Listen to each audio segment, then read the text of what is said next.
जय माता दी दोस्तों।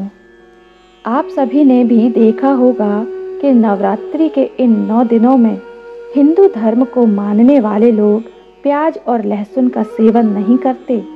अब ऐसे में ये सवाल उठना तो स्वाभाविक है कि प्याज और लहसुन तो सब्जी हैं, फिर नवरात्रि में इसे खाने में मनाही क्यों है? क्या कहते हैं हमारे धर्म ग्रंथ?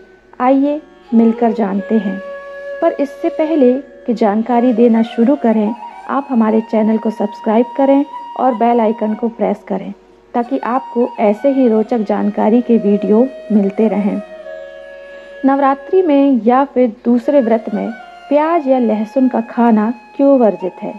इसके पीछे एक पौराणिक कथा है, जिसके अनुसार सृष्टि के आरंभ में जब समुद्र मंथन हुआ, तब उसमें एक के बाद एक कई रत्न निकले और सबसे अंत में अमृत का एक कलश निकला। जब इस कलश से अमृत के लिए धन्वंतरी प्रकट हुए, तब असुरों के धैर्य की सीमा टूट गई और वे धन्वंतरी से अमृत के कलश को छीनने का प्रयास करने लगे। यह देखकर देवताओं ने भगवान विष्णु से आग्रह किया कि अब आप हमारी सहायता करें। तब भगवान विष्णु बोले कि असुरों का अमृत पान करके अमृतत्व प्राप्त करना सृष्टि के लिए भी हितकारी नहीं है। और यह कहते हुए भगवान विष्णु ने मोहिनी रूप धारण कर लिया, जो सभी प्रकार से बहुत सुंदर थी। इतनी सुंदर कि उनकी सुंदरता का स्वप्न में भी वर्णन नहीं किया जा सकता। भगवान विष्णु के मोहिनी अवतार के बारे में तो आप सभी जानते ही हैं। भगवान विष्णु मोहिनी का रूप धारण करके असुरों के बीच पहुँचे। असुरों ने ऐसा मनमोहक रूप पहले कभी नहीं देखा था। वे सभी मोहिनी की माया से मोहित हुए बिना नहीं रह सके। तत्पश्चात मोहिनी ने कहा कि आप सभी व्यर्थ ही झगड़ रहे हैं। मैं इस अमृत को देवताओं और दैत्यों में बराबर बांट देती हूँ। इस प्रकार उन्होंने 2 पंक्ति बनवाई, पहली दैत्यों की और दूसरी देवताओं की, और छल से अमृत केवल देवताओं को ही पिलाने लगी। और मोहिनी के इस प्रबल आकर्षण में सारे दैत्य इतने मोहित हो गए थे कि उन्हें समझ में ही नहीं आ रहा था कि अमृत पान केवल देवता ही कर रहे थे। पर राहु और केतु नामक दैत्य मोहिनी की इस चाल को समझ गए थे और वेश बदलकर देवताओं की पंक्ति में ही बैठ गए। इस तरह उन्होंने भी अमृत पान कर लिया। वह अमृत उनके कंठ तक ही पहुंचा था कि भगवान विष्णु को उनके इस छल का पता चल गया। उन्होंने तुरंत अपने सुदर्शन चक्र से दोनों का सिर धड़ से अलग कर दिया और इस तरह राहु केतु का शरीर तो अमर न हो सका, परंतु उनके सिर हमेशा हमेशा के लिए अमर हो गए। शरीर से सिर अलग होते ही उनके रक्त की कुछ बूंदें नीचे धरती पर गिरी।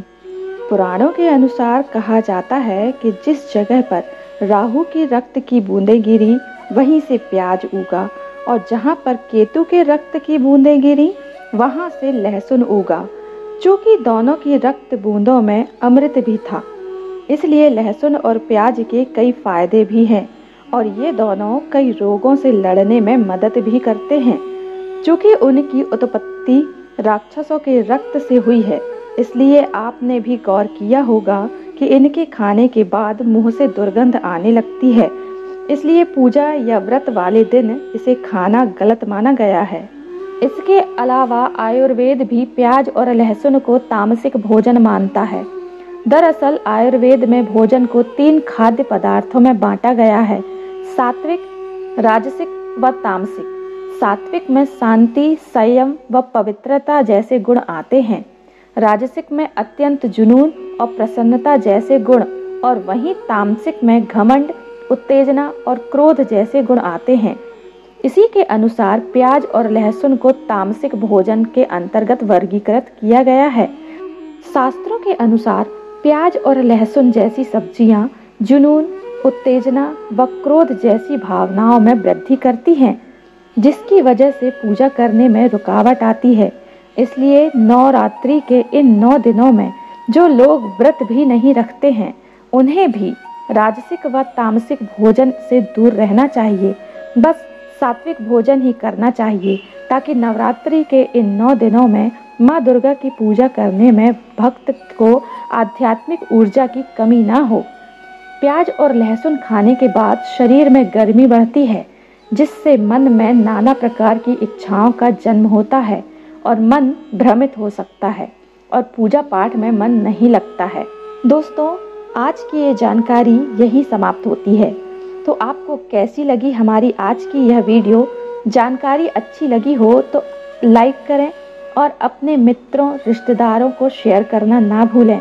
और ऐसे ही अनेक प्रकार की जानकारियों के लिए सब्सक्राइब करें हमारे चैनल को, ताकि हमारा मनोबल बढ़ सके और ऐसे ही रोचक जानकारियाँ हम आपके लिए ला सकें। धन्यवाद।